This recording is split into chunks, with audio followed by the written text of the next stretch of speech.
teman-teman, sebelumnya silakan di subscribe, aktifkan notifikasinya, like and share. Assalamualaikum warahmatullahi wabarakatuh. Waalaikumsalam teman-teman, kembali warahmatullahi lagi kita berjumpa wabarakatuh. di Hadiel Channel. Oke teman-teman, saat ini kita sedang berada di Hotel Gapura, Dago Singkep. Dan pada kesempatan ini, alhamdulillah kita akan berbincang-bincang santai bersama Ustadz Alimuddin.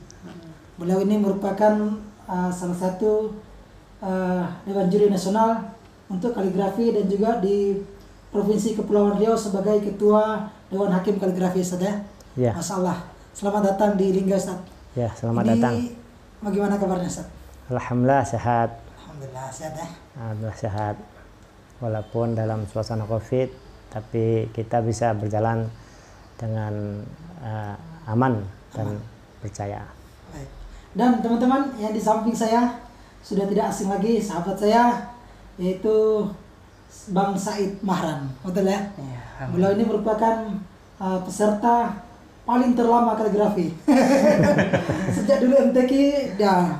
Tahun berapa Bang ikut MTQ ini? Alhamdulillah 2014 mulainya. 2014 ya. Setelah beberapa belajar dulu kan, mengenal dulu, baru alhamdulillah 2014 baru bisa terjun ikut. Oke, santai aja Bang. Oke teman-teman, nah, saya sebagai orang yang belum paham tentang kaligrafi, saya akan bertanya kepada dua orang ini, yang mana mereka ini setidaknya lebih paham lah tentang dunia kaligrafi. Sebelumnya Bang, gimana kabarnya? Sehat juga ya? Alhamdulillah sehat. Kepada Ustadz dulu. Ustadz, awal mula Ustadz mengenal kaligrafi atau apa namanya dunia kaligrafi, Ustadz? Awal mulanya seperti apa, Ustadz? Terima kasih atas waktunya. Kalau bicara masalah asal mula kaligrafi, karena saya zamannya tahun 80-an, prosesnya 86. Dan lebih kurang 34 tahun saya menggeluti di dunia kaligrafi. Nah, awalnya memang kebetulan. Saya katakan kebetulan karena dulu belum ada lemka, ya, belum ada istilahnya tempat belajar kaligrafi. Jadi dari mana saya muncul? Padahal saya waktu itu kuliah di Yogyakarta itu juga belum muncul, ya, belum muncul. Tetapi pada saat tamat kuliah di Yogyakarta, saya dapat tugas penyuluh di Pulau Galang, pengungsian Vietnam. Oh iya, di Galang. Di situ. Tugas di sana, penyuluh dari Jakarta, dari pusat ke Vietnam. Kami ada 12 orang seluruh Indonesia. 2 di Pulau Vietnam, ada yang di Pulau Buru, dan gajinya diterima setahun sekali di Jakarta. Sekaligus membuat laporan. Nah, masih bujang. Dalam perjalanan saya tahun 86 tugas di Galang itulah, maka saya kenal namanya dunia kaligrafi. Kenapa saya katakan kebetulan tadi? Ya, pada saat MTQ seperti ini, kakak saya kebetulan beliau pegawai Departemen Agama. Salah satu kecamatan yang ada di Kota Tanjung Pinang mencari peserta kaligrafi karena baru tahun pertama diadakan di Tanjung Pinang untuk peserta tingkat Kabupaten Kepulauan Riau waktu itu. Disuruh cari peserta dengan catatan dikasih pakaian seragam 1 dan uang saku 10.000 pada saat tahun 86. Dicari-cari tak ada yang mau. Jadi karena saya waktu itu tinggal di Galang, tugas di Galang, kakak saya memasukkan nama saya tanpa sepengetahuan saya. Dasarnya bukan karena saya bisa, tapi daripada kasih orang yang tak jelas juga bisa, kasih uang sama pakaian, mendingan kasih adik saya, biar dia lebih belajar. Bukan karena saya bisa, tapi karena diamanahkan mencari, tapi tidak jelas juga siapa yang akan dicari, kan begitu. Ditunjuklah saya. Padahal saya waktu disuruh telepon suruh pulang ke Tanjung Pinang, penting saya pulang, tapi saya nggak tahu kalau disuruh kaligrafi. Begitu sampai rumah dikasihlah saya pakaian dan uang. Suruh ikut lomba kaligrafi. Saya bilang, saya tak mau lah. Memang saya tak paham itu kan. Jadi sampai beliau mengatakan, tolong terima ini, bantu kakak. Nah, bantu kak, tolong terima. Nanti pokoknya ikut aja. Bisa tak bisa soal kedua. Memang yang lain pun tak bisa juga. karena dipaksa seperti Baru itu, pertama kali ya. ya akhirnya saya menerima, mengiyakannya. Setelah saya mengiyakan, saya cari buku. Di sana dulu ada majalah namanya Al Muslimun. Itu covernya itu ada kaligrafi. Nah itu kaligrafi saya lihat, saya tiru. Lomba lah pada saat itu kaligrafi. Ya, begitu saya lomba kata Dewan Hakim waktunya 3 jam. 3 jam. Bahan yang terplek warna dasar putih, tulisannya hitam putih. Itu saja waktu itu. Ya, waktu 3 jam. Katanya kalau setengah jam siap silakan, tapi bukan berarti dia menang. Yang penting jangan lewat 3 jam. Nah, oke. Begitu saya lomba, saya yang penting 3 jam saya siap. Jadi saya membuat, orang kan pakai kuas. Oke. Kuas itu kan kalau dibikin langsung jadi, kan langsung jadi kiri kanannya kan.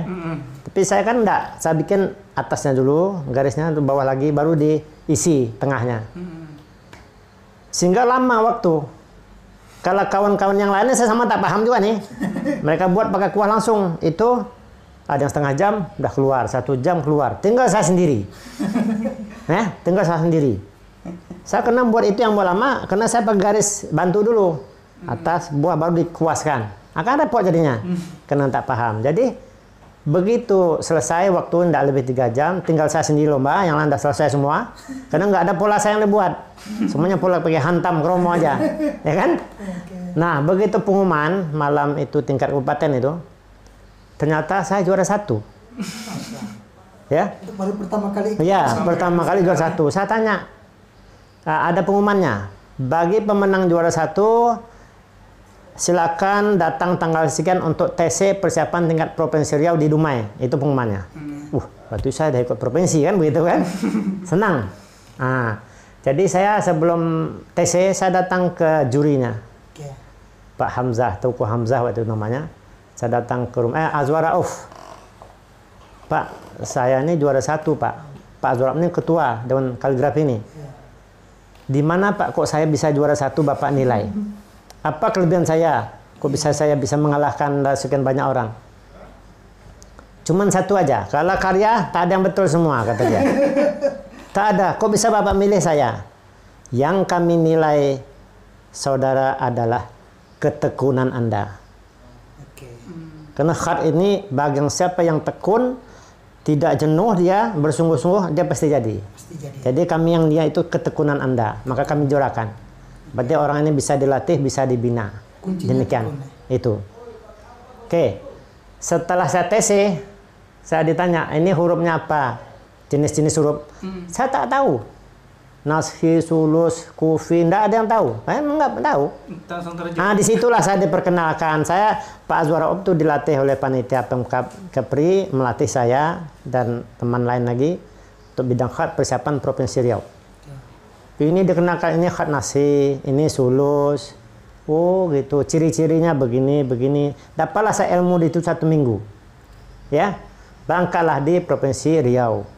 Saya dah punya dasar. Satu tu saya suka Diwani Jali. Suka saya Diwani Jali, dia ada bunga-bunga Diwani. Saya suka Diwani. Diwani itu nggak ada baris.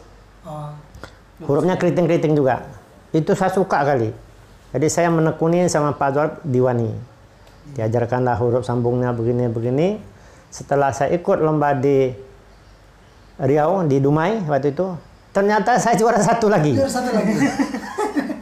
Karena dari kabupaten lain mereka juga sama-sama nggak tahu. Saya dah tahu sedikit seminggu. Nah, jadi saya lihat kenapa Pak saya, karena Alimuddin udah ngerti Diwani. Ini pola Diwani. Yang lain enggak jelas namanya apa. Hanya kaligrafi aja. Berarti kami menangkan di situ. Ya. Oke. Menangkan. Pada saat itu berapa, Sir? Itu radio. Dulu nggak berupa uang, radio. Iya, berbentuk barang. Dulu TV, radio. Uangnya waktu itu belum ada rasanya, enggak ada uang. Berbentuk bingkisan. Sama piala. Nah, pialanya nggak main kuningan sekarang, perak. Bagus pialanya. Nah, setelah itu diumumkan lagi, setiap yang juara 1 akan dites. Oke. Jadi setelah saya dinyatakan juara 1 Provinsi Riau, maka langsung pengumuman Anda semua peserta yang mendapat juara 1 akan di TC pemantapan tingkat nasional di Lampung waktu itu. Maka saya pulang 1 minggu di Tanjung Pinang. Yang juara-juara berangkat ke Pekanbaru mengikuti TC di Pekanbaru selama 1 bulan untuk mengikuti tingkat nasional. Nah, pada saat itu peserta cuma 2 orang peserta kaligrafi. Dulu tidak ada istilah putra-putri. Nah, pokoknya 2 orang, saya dengan Pak Abdul Latif dari Kampar waktu itu. Belum ada pembagiannya kayak belum ada. naskah apa semua itu belum Tak ada. Dan dulu merangkap. Ya, merangkap naskah, hiasan, dekorasi. Cuma 1 aja gitu ya. Nah, cuma 1 macam aja. Tidak ada putra-putri. Nah, setelah berangkat TC sebulan, saya berangkatlah ke Lampung. Pada saat TC, muridnya 2 pesertanya, sementara gurunya 2. 1 khusus melatih saya di bidang kuas, cara menggunakan kuas. 1 cara menggunakan kalam. Dulu warna-warna belum Kalam seperti itu sekarang. tulisan. Kalam tuh yang berbentuk pena. Bisa spidol, bisa pena, bisa bambu. Bisa. Tapi kalau kuas ya dekorasi itu. Nah, cara menggunakannya. Oke. Nah, Ustadz ini kan mau dibilang termasuk orang awam ya, Ustadz. Ya. Yang belum pernah mengenal sama sekali, Ustadz. Ya. Tetapi kira-kira pada saat Ustadz bisa langsung mendapatkan juara 1 seperti itu, kira-kira perasaan Ustadz seperti apa? Ya. Kaget? Atau pasti kan kita heran kan dengan Ya. diri kita, Ustadz? Kira-kira ada apa sebenarnya, Ustadz? Saya pertama heran hanya sedikit aja. Heran Kenapa? sedikit. Karena setelah saya juara 1 di Kepulauan Riau, kabupaten, itu saya diajarkan. Setelah saya diajarkan, saya baca buku-buku tentang kaligrafi. Otodidak kan? Ya, setelah saya baca buku, setelah saya belajar seminggu nih, buku-buku disiapkan oleh guru. Ternyata di sana banyak kali kata-kata yang menyebut dan khat itu bukan sekali-kali bakat. Bukan bakat. Khat bukan sekali-kali bakat, tapi adalah latihan meniru huruf. Oke. Latihan meniru huruf. Maksudnya apa? Kalau alif nasi dari dulu sekarang ya itu saja, nggak berubah. Oke. Alif sulus, alif diwani, alif kufi, udah. Tinggal kita bagaimana meniru huruf itu seperti itu. Nah, kalau lukisan baru perlu bakat. Ya, karena kita bakat ini melukis umpamanya di background ini. Kita pindah ke sini itu udah berubah. Itu bakat ya. Nah, itu baru bakat. Nah, tapi kalau kaligrafi hurufnya sudah ada. Kita bukan membuat huruf. Meniru hurufnya sudah ada. Ya, itu satu kelebihan saya baca buku. Maka saya di situ menekuni itu karena di banyak tempat mengatakan saya bukan bakat. Saya tekuni. Saya cari buku-bukunya. 1. Kedua, huruf Arab itu kan sekitar 30 huruf cuma. Nah, kata guru saya, 30 huruf ini bukan semuanya yang Anda belajar. Hanya 60%. Kok gitu, Pak? Kaget saya kan? Jadi yang lain mau dikemanakan? Coba, katanya. Kalau Anda bisa membuat huruf ba, berarti tasa udah bisa. Nah, gitu. Nah, itu maksudnya. Bisa jim, ha, kha, ya, berarti udah bisa semuanya, 3-3. Dal, rol. Bahkan katanya kalau Anda bisa bikin shin atau sin, itu udah bisa bikin nun, karena kakinya itu nun. Makanya huruf yang kita tekuni hanya 60% saja. Berarti kan membuat kita makin ringan. Oh iya ya. Belajar menekuni. Ternyata peran guru itu sangat penting. Ya, peran guru itu penting, dan buku-buku yang dikasih guru itu memang mengatakan kita bukan bakat. Nah, jadi tak ada kesulitan sebetulnya kalau kita mau betul-betul mau. Dan banyak orang bilang khat itu harus bakat. Salah besar. Buktinya saya sendiri tadi. Yang dari nol bisa. Ya, tuh. Cocok antara buku yang saya pelajari dengan kenyataan cocok. Nah, satu lagi. Saya kemarin di Natuna. Waktu lockdown saya kena di Natuna, di kampung saya di Midai. Waktu itu ada salah satu murid, ya, murid saya itu, inilah murid yang saya paling unik, ya. Kenapa unik? Karena dia tunarungu ya, tidak bisa ngomong itu apa? Tidak bisa ngomong, bisu ya? Ya, orang bisu. Orang bisu. Nah, tapi dia ingin belajar khat. Berarti kan kita ngajarnya kan pakai bahasa isyarat. Iya. Ya kan? Iya. Saya bilang ini bengkok sedikit dia tak paham. Ini kurang lurus dia tak paham. Tak bisa mendengar. Atau Iya, bisu kan tak bisa mendengar kan? tuli tak bisa mendengar. Tuli, bisu. Pokoknya yang nggak bisa ngomong itu apa? Yang nggak bisa ngomong. Bisu. Nah, bisu itu sebetulnya dia tidak mendengar juga itu. Kan ngomong sama dia kan pakai bahasa isyarat. Kita menjelaskan ini ba-nya begini ya. Itu nggak bisa kita ngomong gitu. Harus pakai isyarat. Oh. Gitu. Nah, kan susah itu sebetulnya. Iya. Ya. Tapi dalam 2 bulan saya ngajar dia berhasil. Saya yakin nanti ke depan, tahun depan dia ikut lomba hiasan musat untuk Natuna yang kelas-kelas yang baru dia bisa naik 3 besar. Padahal dia orang yang tidak sempurna macam kita. Di situ saya menunjukkan ini lagi bukan bakat, Karena tapi dia tekun. Ya? dia tekun. Kenapa dia agak tekun? Karena dia merasa yang lain ini dia tidak bisa. Dia belajar itu dia langsung itu aja. Nah, Yang niru aja. niru aja. Niru, saya buat contoh, dia ikuti. Oh ini salah, ikuti. 2 bulan udah bagus. Udah seperti yang Hasim itu modelnya itu. Tinggal dia nyusun-nyusun aja yang belum. Tapi kaidahnya udah mantap. Saya kaget juga.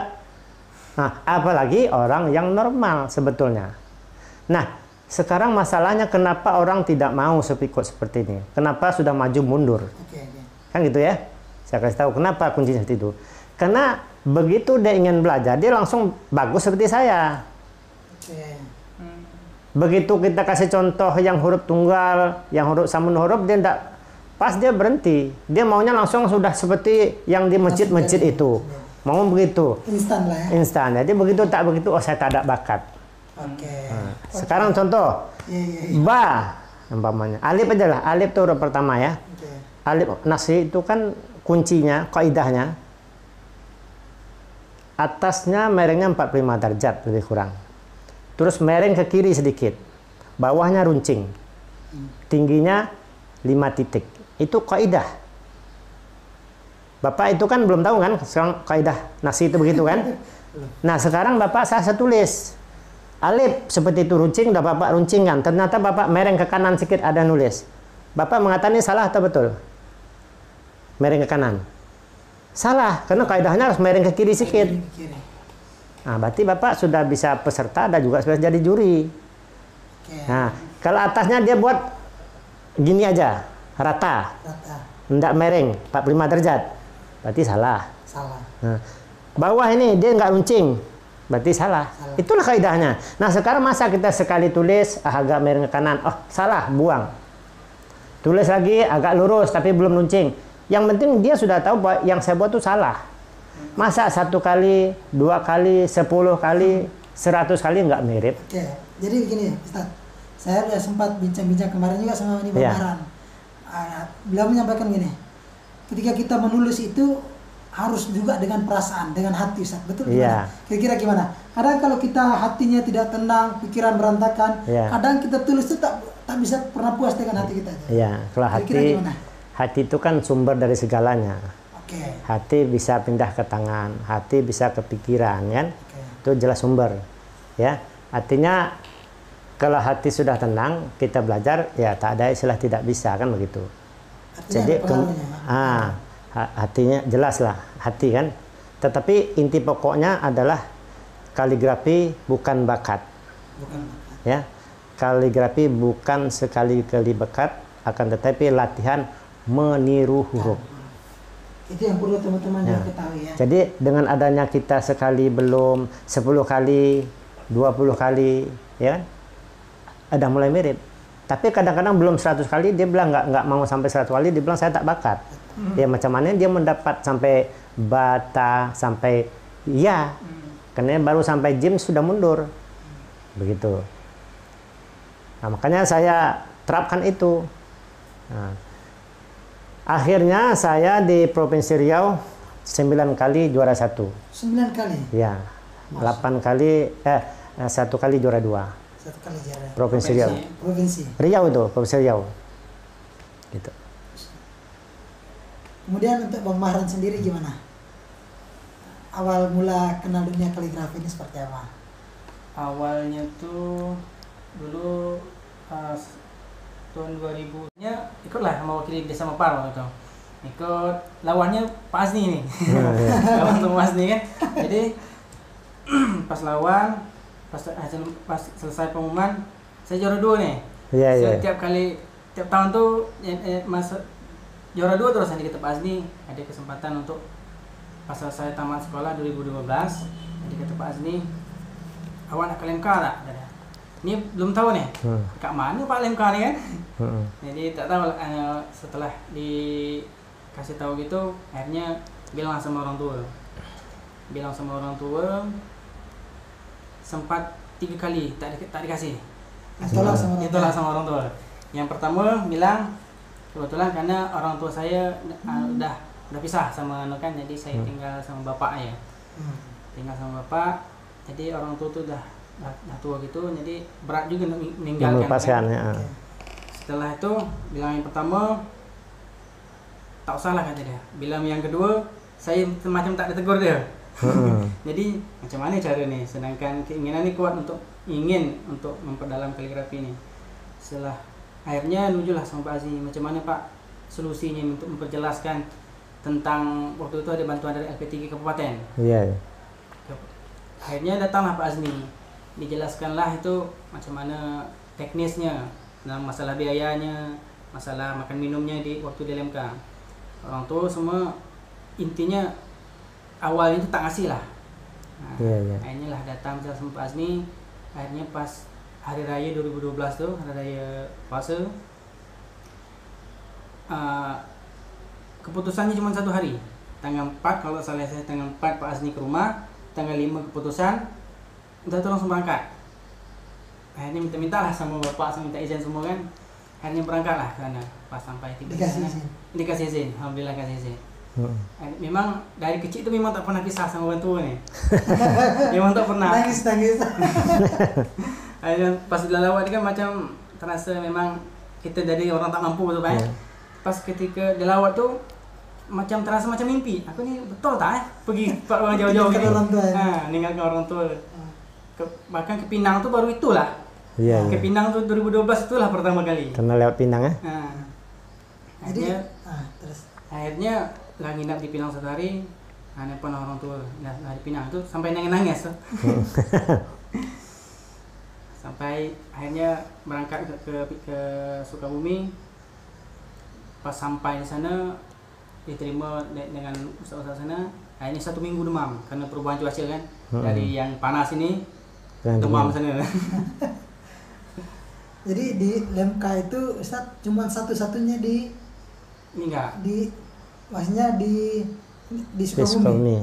Cuma satu-satunya atau ada gimana? Di Ciputat, Jakarta mungkin. Jadi yang antum datangi di pusatnya? Di pusatnya di Sukabumi dia ada 2, di Ciputat 1, di Sukabumi 1. Cuma 2 itu ya? Ya 2. Pusatnya. Awalnya 2 itulah pusatnya. Kalau untuk kita di Lingga ini udah ada?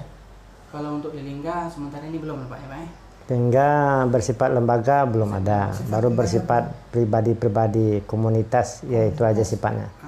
Lembaga resmi.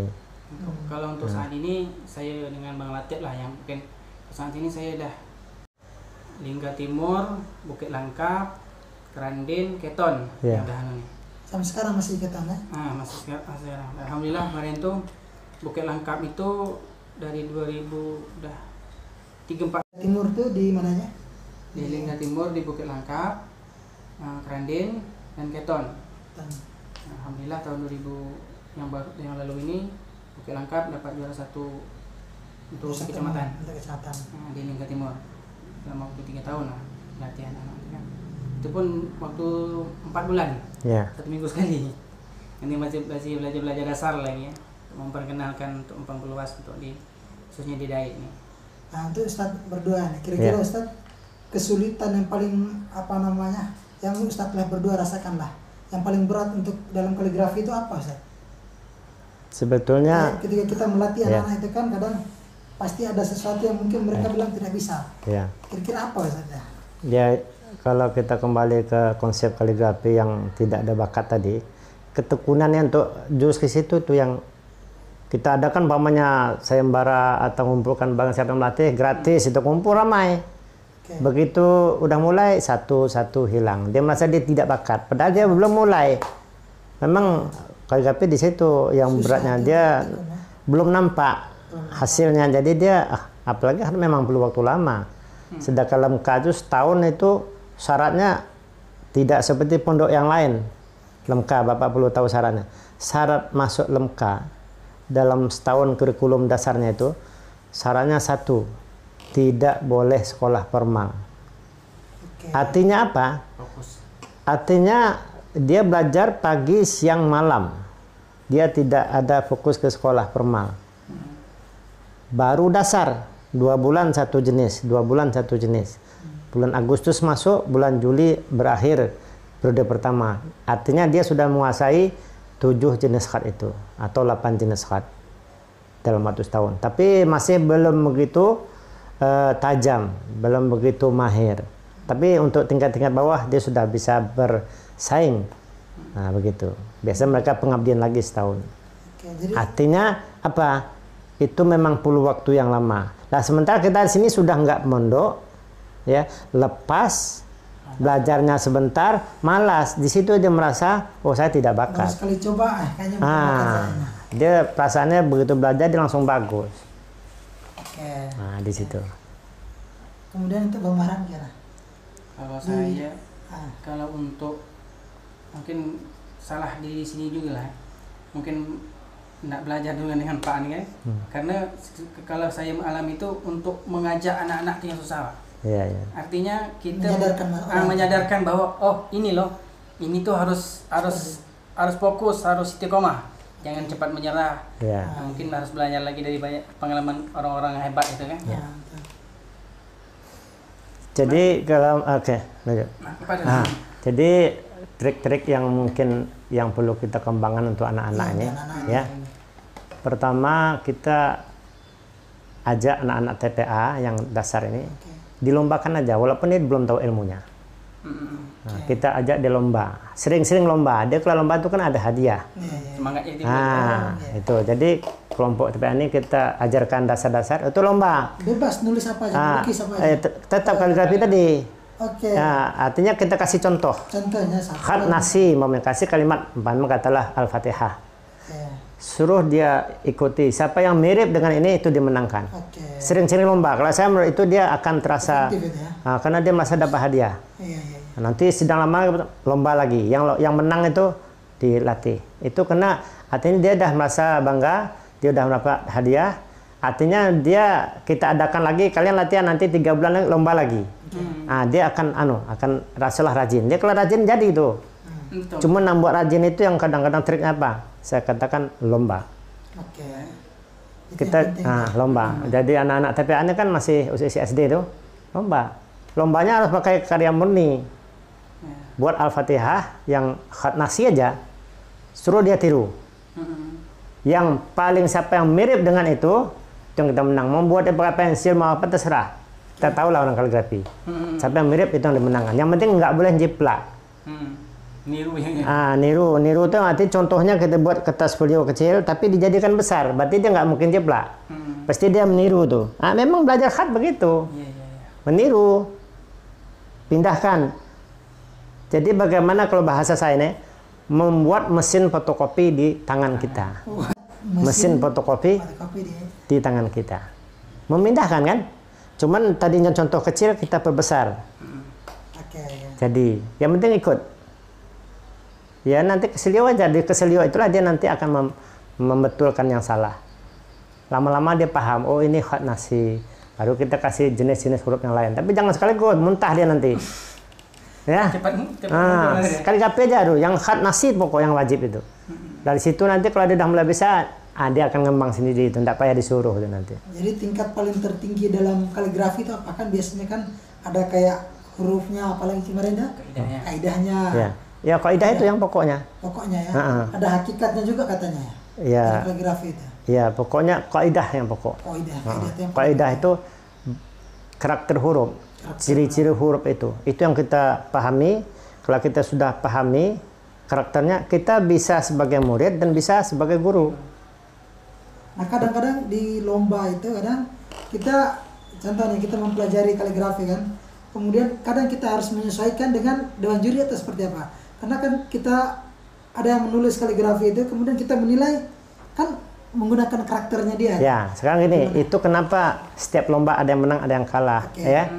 Karena mental, ya, mental seorang tuh beda-beda, ya. Ada yang lomba ini kan pakai waktu. Jadi kalau mental kuat dia kadang panik. Aduh, waktu tinggal sedikit. Nah, itulah yang kadang-kadang hasilnya bagus, tapi dia salah jali. Salah jali itu memang nggak ada ampun, ya. Salah jali itu kekurangan baris, kelebihan titik, kurang titik. Itu sebetulnya sangat sederhana, tapi karena dia udah mental kena, jadi bisa salah.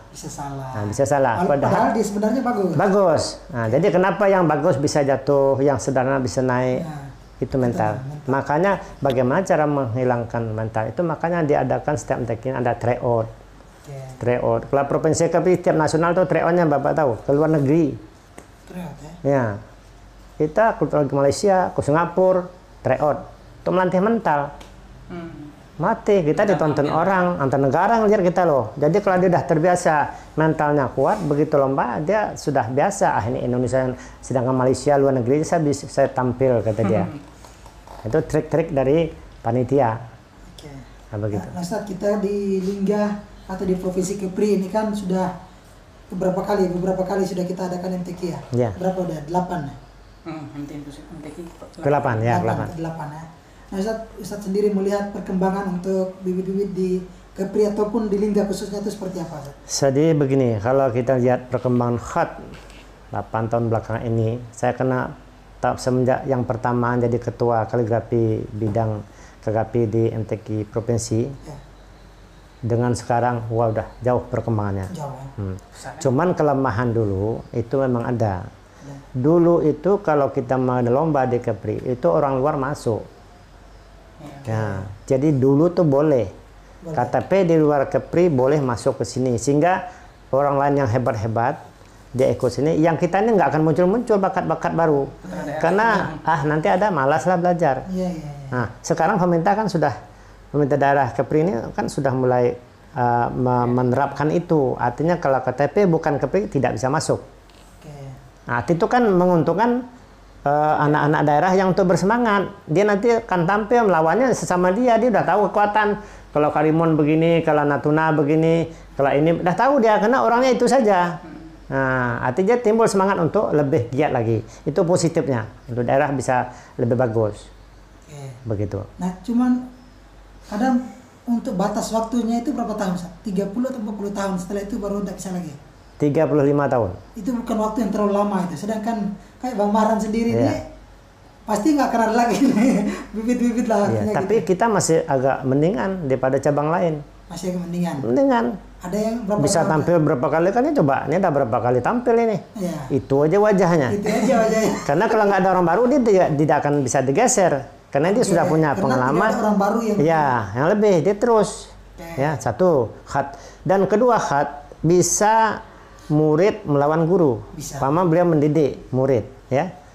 Beliau umurnya masih bisa, muridnya kebetulan agak cepat, cekatan dia bisa ikut lomba, bisa, dan nanti suatu bisa murid lang guru.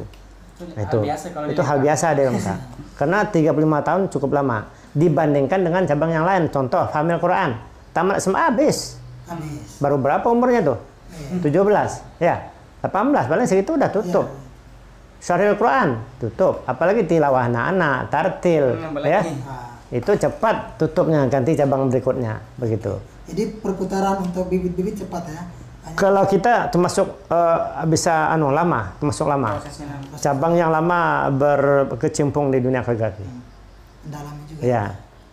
Nah, Ustaz, karena ada azan ya, kita pertanyaan terakhir, Ustaz, untuk pesan Ustaz untuk generasi muda yang mungkin saat ini belum kenal dunia kaligrafi, kira-kira pesan Ustaz seperti apa?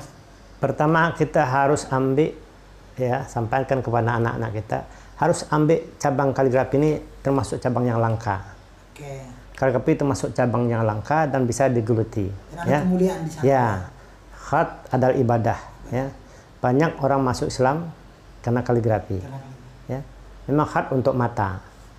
Khat, dengan adanya keindahan khat ini, banyak atau tidak sedikit orang pindah agama gara-gara khat. karena dia memang begitu indah. Itulah Allah berikan arah, nampakkan keindahan dalam tulisan, ya. Nah, maka oleh karena itu sebagian besar udah masjid-masjid yang ada di Indonesia sudah mulai pengurus masjid ingin bagaimana masjidnya ditulis, padahal masih banyak masjid yang belum ditulis. Ini kesempatan bagi kaligrafer untuk mengabdi di situ, untuk mengembangkan bakatnya, untuk mengembangkan ilmunya, bahkan ekonomi ada di situ. Ekonomi ada, ya. Biasa. Jadi pesan Ustaz tadi itu adalah ambil itu sebagai ilmu yang langka ya. Ilmu langka. Yang tidak banyak orang pelajari itu. Betul. Belum banyak boleh dihitung Benar. di bidang kaligrafi ini. Masih peluangnya sangat luas sekali. Mungkin Bang Marat mungkin ada yang sampaikan. Ini saya satu lagi. Macam mana apa? Macam mana maksudnya? Santai aja saja.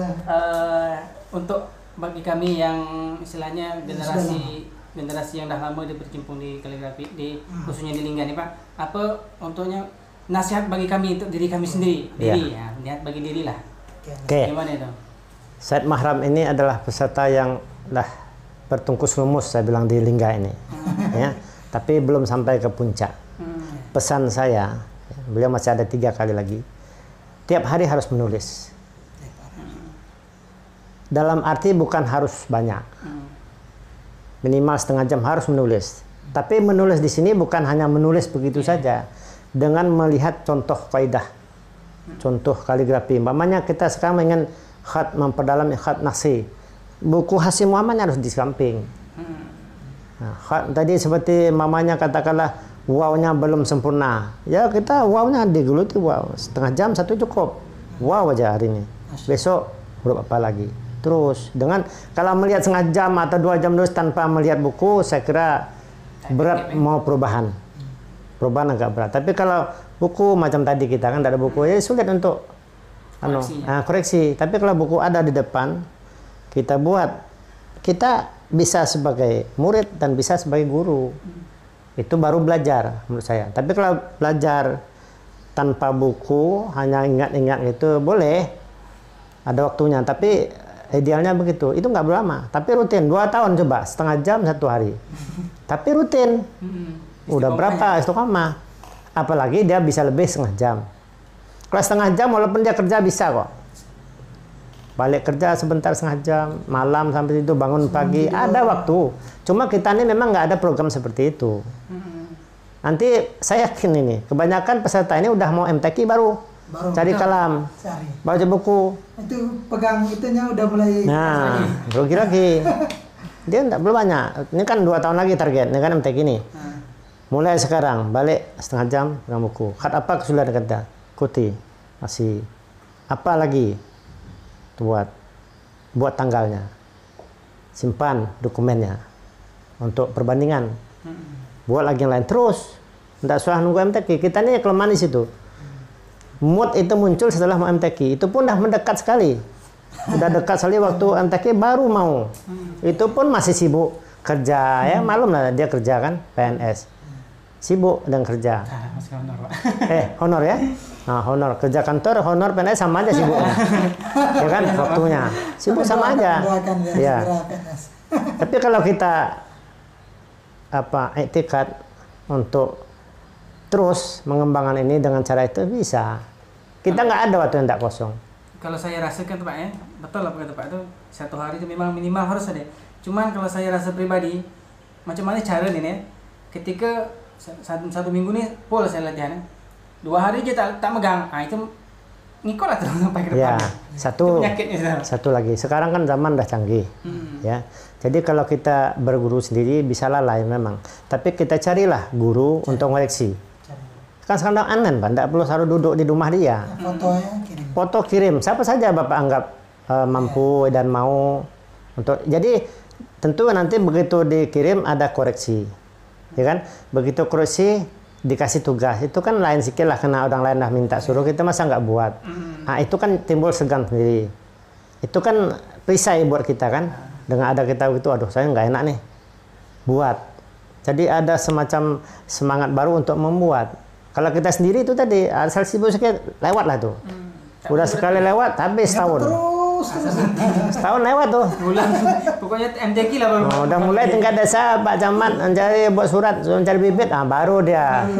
Cari di mana Ya, gitu. Jadi teman-teman sekalian, itulah ilmu yang sangat luar biasa ya, Masya Allah. Jadi pesan dari tadi yang kita tangkap itu adalah kaligrafi itu bukan bakat ya, Ustaz. Betul.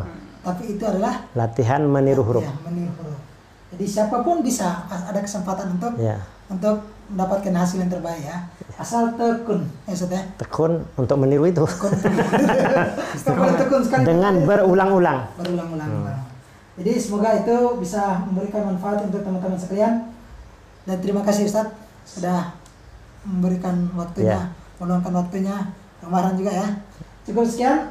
Assalamualaikum warahmatullahi wabarakatuh. Waalaikumsalam.